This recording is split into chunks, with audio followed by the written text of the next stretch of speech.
Terkait dengan kisru antara Susi dan PT PBS, Gubernur Jawa Barat Deddy Mulyadi juga menyatakan siap mengevaluasi keberadaan keramba jaring apung atau KJA di perairan Pangandaran. Deddy memiliki pandangan yang sejalan dengan Susi Puji Astuti terkait pentingnya konservasi dan pelestarian laut. Oh iya, Bu Susi itu dari sisi pandangan, ekosistem dan konservasi selaras dengan apa yang saya pikirkan. Karena bagi saya gini, bahwa area laut yang itu sudah menjadi areal wisata itu tidak boleh dirubah aspek-aspek yang bersifat tata guna lautnya.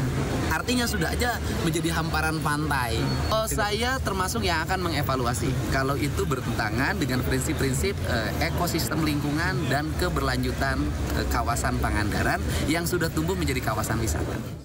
Informasi lainnya pemirsa, kafe dan resto putar suara alam dan kicau burung tetap wajib bayar royalti. Meski menuai kritikan, Lembaga Manajemen Kolektif Nasional menjelaskan produsen fonogram punya hak ekonomi yang dilindungi undang-undang.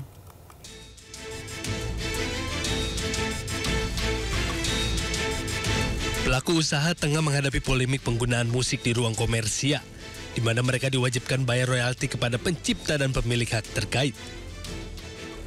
Terkait hal tersebut, kini banyak pelaku usaha yang memilih memutar suara alam sebagai alternatif karena takut dikenakan pungutan royalti saat memutar lagu-lagu milik musisi Indonesia.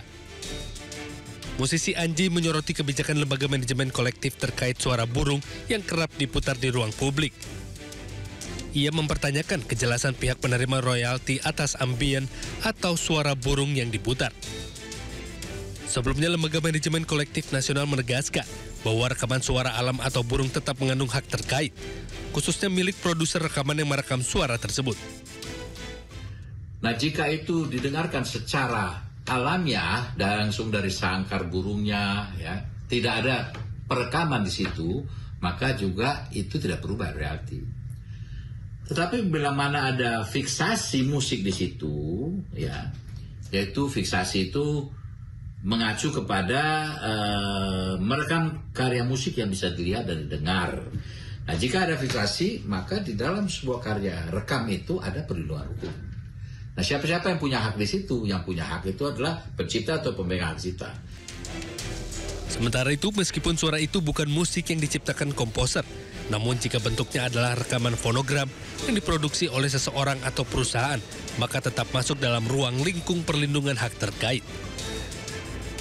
Hal tersebut diatur dalam Undang-Undang Nomor 28 Tahun 2014 tentang hak cipta.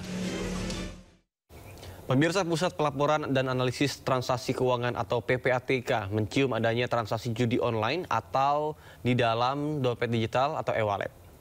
PPATK membuka peluang memblokir e-wallet yang terindikasi terlibat tindak pidana.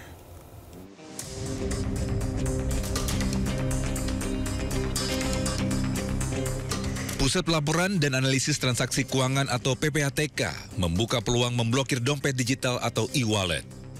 Kabar ini menuai sorotan warganet. Kepala PPATK Ivan Yustiavandana menegaskan PPATK dapat memblokir e-wallet atau dompet digital dalam situasi tertentu. Namun sifatnya berupa penindakan atas suatu kasus. Di antaranya resiko e-wallet sebagai rekening penampung deposit judi online. Mekanisme ini tentu berbeda dengan kebijakan sebelumnya yang menyasar rekening dormant atau tidak aktif.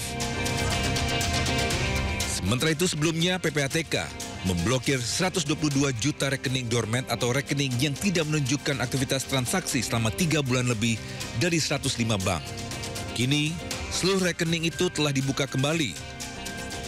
Menurut PPATK, akibat pemblokiran rekening, transaksi judol menurun hingga minus 70%, yakni dari 5 triliun rupiah menjadi 1 triliun rupiah. KPK meningkatkan tingkatan dugaan korupsi kuota jemaah haji tahun 2023-2024 dari penyelidikan ke penyidikan. Selain itu, KPK juga akan kembali memanggil Menteri Agama era Jokowi, Yakut Khalil Qomas, termasuk tengah membidik aktor utama dari perkara ini.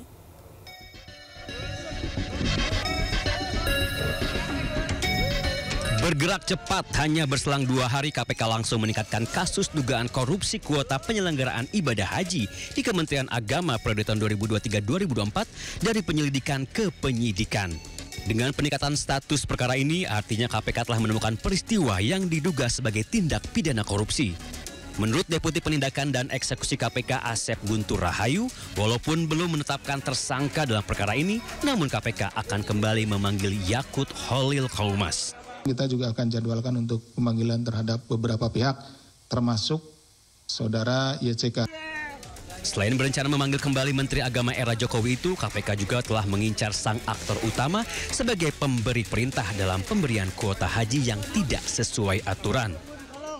Siapa yang memberikan perintah terhadap pembagian kuota yang tidak sesuai dengan aturan ini? Kita seperti ini. Kemudian juga dari aliran dana, siapa pihak-pihak yang menerima aliran dana yang dikaitkan dengan penambahan kuota tersebut. Menurut peneliti Pukat UGM Zainur Rohman, dengan menaikkan status dari penyelidikan ke penyidikan, artinya KPK sudah menemukan unsur permufakatan jahat dalam pembagian kuota ibadah haji. Apakah kebijakan membagi secara rata yang tidak sesuai dengan undang-undang itu ya memenuhi rumusan unsur delik di dalam Undang-Undang Tipikor? Tentu KPK akan melakukan pendalaman apakah ada kickback, gratifikasi, suap, ada permufakatan jahat, persekongkolan atau tidak. Kasus berawal dari pengelolaan kuota haji tahun 2023. Kala itu Indonesia mendapatkan jatah 2.000 kuota haji. Seharusnya pembagian kuota 92% untuk jemaah haji reguler dan 8% untuk jemaah haji khusus. Namun pada pelaksanaannya pembagian tersebut menjadi 50% untuk haji reguler dan 50% untuk haji khusus. KPK pun mengendus ada permufakatan jahat dalam proses tersebut. Tim Liputan iNews melaporkan. Menguak kasus hukum dan politik di Indonesia. Berencana menerapkan program wajib militer bagi anak-anak bermasalah, terutama Mengedepankan objektivitas dan juga fakta yang ilmiah. saat proses pemusnahan amunisi kadaluarsa di Garut, Jawa Barat. Membahas setiap cerita dari banyak sudut pandang. Ayah saya sendiri ya, terkena tembakan di dalam kandungan. Inside Story di Sindo News TV.